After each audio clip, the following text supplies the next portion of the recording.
Washington सुंदर ने अपनी कातिलाना गेंदबाजी से न्यूजीलैंड को 259 रनों पर समेटा तो इसका पीछा करने उतरे रोहित खाता भी नहीं खोल पाए। मुश्किल में फंस गया था भारतीय टीम। तब टीम इंडिया का संकट मोचन बनते हुए यशस्वी जायसवाल ने दूसरे दिन ठोक डाला ऐतिहासिक शतक। विराट ने अपने बल्ले से लूटी महफिल तो ये देख सरफराज खान का भी जमकर दहाड़ा बल्ला।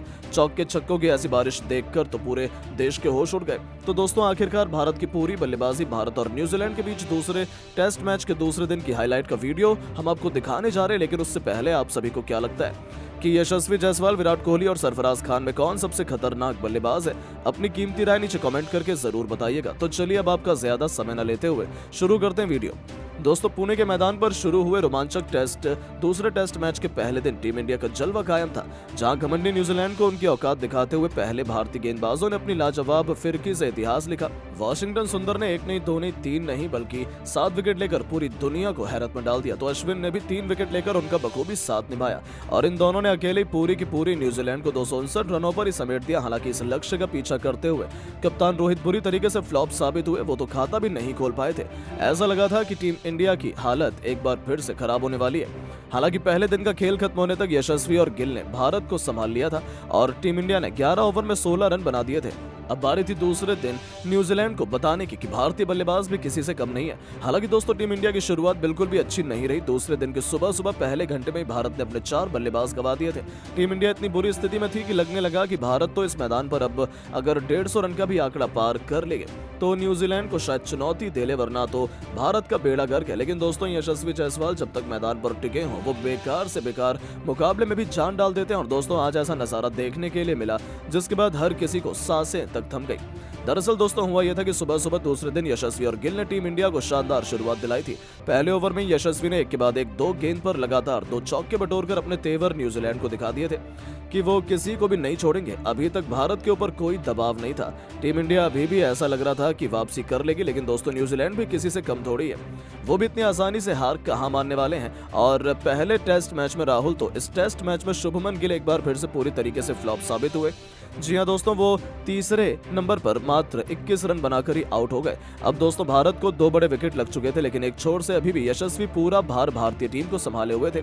लेकिन उनका साथ निभाने के लिए कोई भी तैयार नहीं हो रहा था। हालांकि इस दौरान विराट कोहली ने जायसवाल का साथ निभाते हुए स्कोर को आगे बढ़ाना शुरू किया। विराट कोहली तो कमाल की फॉर्म में लग रहे थे। उनके बल्ले से गेंद लगने के बाद गोली की तरह जा रही थी। ऐसा लग रहा था कि आज तो विराट कोहली पूरी महफिल लूटने वाले हैं। उन्होंने 19 ओवर में टीम इंडिया को 50 रनों के पार पहुंचा दिया था। तो फिर देखते ही देखते इन दोनों खिलाड़ियों के बीच एक मजबूत पार्टनरशिप पनपने लगी थी। टीम इंडिया 29 ओवर में 90 रन बना चुकी थी। इन दोनों ने 50 रनों की दमदार साझेदारी को अंजाम दिया था, जिसके दम पर टीम इंडिया मैच में वापस आ चुकी थी। लेकिन दोस्तों तभी सब कुछ सही चल रहा था। उसी दरमियान विराट कोहली भी मात्र 43 रन बनाकर आउट हो गए। अब ये 3 बड़े विकेट गिर जाने के बाद चौथे नंबर पर बल्लेबाजी करने के लिए यशस्वी जायसवाल का साथ निभाने उतरे ऋषभ पंत, जहां ऋषभ पंत और यशस्वी के बीच भी साझेदारी आगे बढ़ी नहीं और 2 रन बनाकर ऋषभ पंत आउट हो गए। अब दोस्तों ये 4 बड़े झटके भारत की टीम को 92 रन के कुल स्कोर के पहले लग चुके थे। अभी भी यशस्वी भले धीमी बल्लेबाजी कर रहे थे, लेकिन अपना विकेट किसी को देने के लिए तैयार नहीं थे। अब यहाँ यशस्वी जायसवाल का साथ निभाने के लिए सरफराज खान को भेजा गया, जहां सरफराज खान से उम्मीद लग रही थी कि इन दोनों मुश्किल परिस्थितियों में वही यशस्वी जायसवाल का साथ निभाएंगे। अब दोनों बल्लेबाजों ने जैसे तैसे करके 4 विकेट के बाद पहले सेशन में कोई और विकेट खोने नहीं दिया और यह लंच काल समाप्त हो जाने के बाद यशस्वी ने 59 रन से आगे खेलना शुरू किया, तो वही सरफराज खान 8 रन से आगे खेलने के लिए उतरे। अब दोस्तों यहाँ इन दोनों बल्लेबाजों पर पूरा दारोमदार था भारतीय टीम को यहाँ से कम 200 रन के करीब लेकर जाने का। अब यशस्वी जायसवाल को न जाने लंच काल के बाद ऐसा क्या सोचा, उन्होंने कुछ सोचे समझे बिना ही चौके की बरसात करना शुरू कर दिया। जी हाँ दोस्तों, वो समझ चुके थे कि इस मैदान पर धीमे बल्लेबाजी करके जरूर परिस्थितियां बिगड़ सकती हैं, लेकिन तेज बल्लेबाजी करके यहाँ मैच को क्यों ना आगे तेजी से बढ़ाया जाए। अब यशस्वी तो अपने पर ही आ चुके थे और उनका साथ निभाते हुए सरफराज खान ने भी अब ठान लिया था कि वो मुकाबले को पलटने का काम करेंगे। दोनों बल्लेबाजों ने मिलकर चौके की बरसात करना शुरू कर दिया। मैच तेजी से आगे बढ़ता चला गया। दर्शकों को भी आनंद आने लगा था। जो स्कोर भारत की टीम का पहले सेशन में मात्र 122 रन पर टिका हुआ था, अब वही स्कोर दूसरे सेशन में 290 पार कर गया। इसी के साथ टीम इंडिया ने न्यूजीलैंड पर लीड लेना भी शुरू कर दिया था। और न्यूजीलैंड इस मैच में आने वाली थी। जी हां दोस्तों, आप सभी को सुनकर भी हैरानी हुई होगी क्योंकि यहां यशस्वी जायसवाल ने अपना शतक पूरा कर लिया था। जी हां दोस्तों, इन मुश्किल परिस्थितियों में, मुश्किल पिच पर भी यशस्वी जायसवाल ने हार नहीं मानी। वो जानते थे कि शुरुआत में भले दिक्कतों का सामना करना पड़े, लेकिन एक बार अगर बल्ला जम गया तो इस मैदान पर खूब रन बनाए जा सकते हैं। यशस्वी की ऐसी बल्लेबाजी देखकर बाकी आने वाले बल्लेबाजों को भी काफी कॉन्फिडेंस बिल्ड हुआ और दोस्तों यहां पर यशस्वी का साथ निभाने वाले सरफराज खान ने तो अपना एक और अर्धशतक वो टेस्ट क्रिकेट में मात्र 58 गेंदों में पूरा कर दिया। अब दोनों बल्लेबाज इस चरम पर बल्लेबाजी कर रहे थे कि न्यूजीलैंड के गेंदबाजों को सोचना पड़ रहा था कि आखिरकार भारत के बल्लेबाजों को आउट कैसे किया जाए। यहाँ पर दोस्तों यशस्वी को आउट करने के लिए कप्तान टॉम लैथम हर तरह की रणनीति बना रहे थे और वो जानते थे कि यशस्वी का एक विकेट गिरते से ही यहाँ पर मुकाबला जरूर फंसेगा।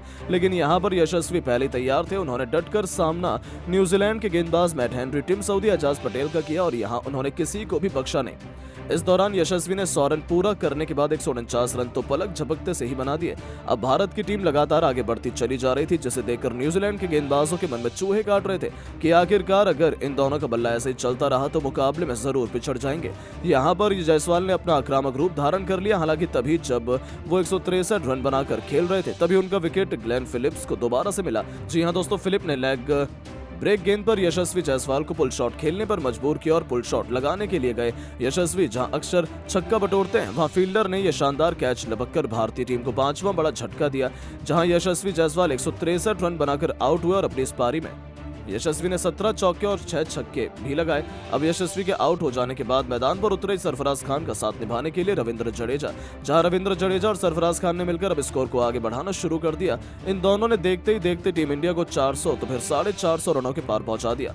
जडेजा भी सीधा आते ही चौके और छक्कों से डील करने लगे। इन दोनों ने तो इस मैच को T20 में तब्दील करके रख दिया था, जहां न्यूजीलैंड तो अपनी बर्बादी अपनी आंखों के सामने देख रही थी और बहुत जल्द दूसरे दिन का खेल खत्म होने तक इन्होंने न्यूजीलैंड को कोई और सफलता हासिल नहीं होने दी। जहां सरफराज खान 149 के दमदार पारी खेलकर नाबाद थे, तो वहीं दूसरी तरफ अभी भी मैदान पर रविंद्र जडेजा टिके हुए थे, जिन्होंने दूसरे दिन के मुकाबले के दौरान इस पिच पर 72 रन की पारी खेल ली है।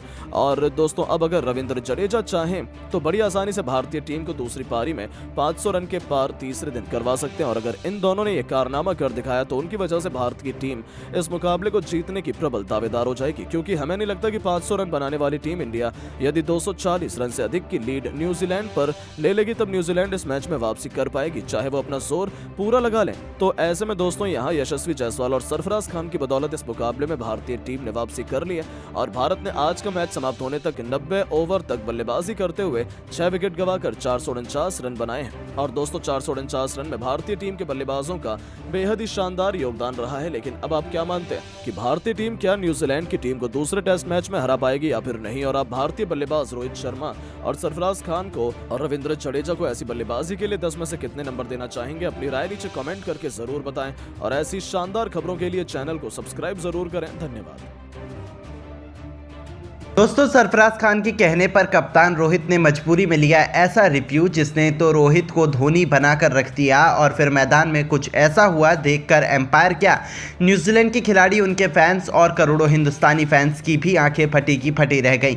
तो आखिरकार कैसे सरफराज ने रोहित को बना दिया धोनी? आखिर क्या था वो मूवमेंट जब रोहित के एक फैसले ने पूरे मैच का पासा ही पलट कर रख दिया?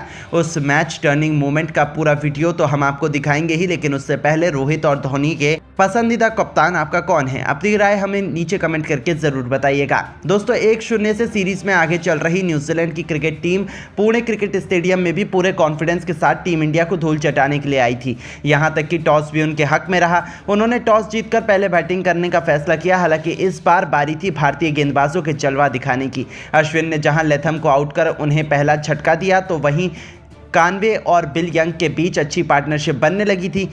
उन दोनों ने मैच को न्यूजीलैंड की तरफ मोड़ लिया था, लेकिन तभी एक ऐसा मूवमेंट आता है जिसने पूरे मैच को दिशा से ही पलट कर रख दिया था।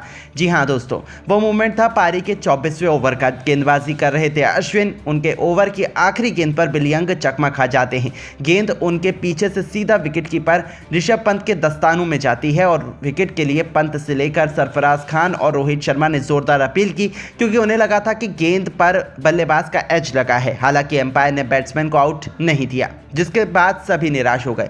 यहाँ तक कि रोहित और पंत भी रिव्यू नहीं लेना चाहते थे, उन्हें भी कोई कॉन्फिडेंस नहीं था, लेकिन सरफराज तो मानो खुशी के मारे उछल रहे थे। उन्होंने ज़बरदस्ती रोहित शर्मा को मनाना शुरू किया और फिर अंत में रोहित शर्मा को भी सरफराज की बात माननी पड़ी, क्योंकि वो बहुत ज़्यादा कॉन्फिडेंट नज़र आ रहे थे। हालांकि जब रोहित ने इस पर रिव्यू लिया तब जो हुआ वो तो सब देखकर सभी की आंखें फटी की फटी रह गई। जी हाँ, थर्ड एम्पायर ने जब चेक किया तो पता चला कि गेंद सच में बिल यंग के बल्ले का किनारा लेकर पंत के दस्ताने में गई थी, यानी कि सरफराज खान सही थे। बाद में थर्ड एम्पायर ने इस बल्लेबाज को आउट कर दिया और जैसे ही फैसला निकलकर सामने आया, रोहित, अश्विन, पंत सब ने सरफराज को खूब शाबाशी दी, उन्हें बधाई दी और उन्हें थैंक यू भी बोला। पूरा स्टेडियम खुशी से झूम उठा। आखिर हो भी क्यों ना, उन्हीं की वजह से टीम इंडिया को इतनी बड़ी सफलता हासिल हुई थी और रोहित शर्मा धोनी बन गए।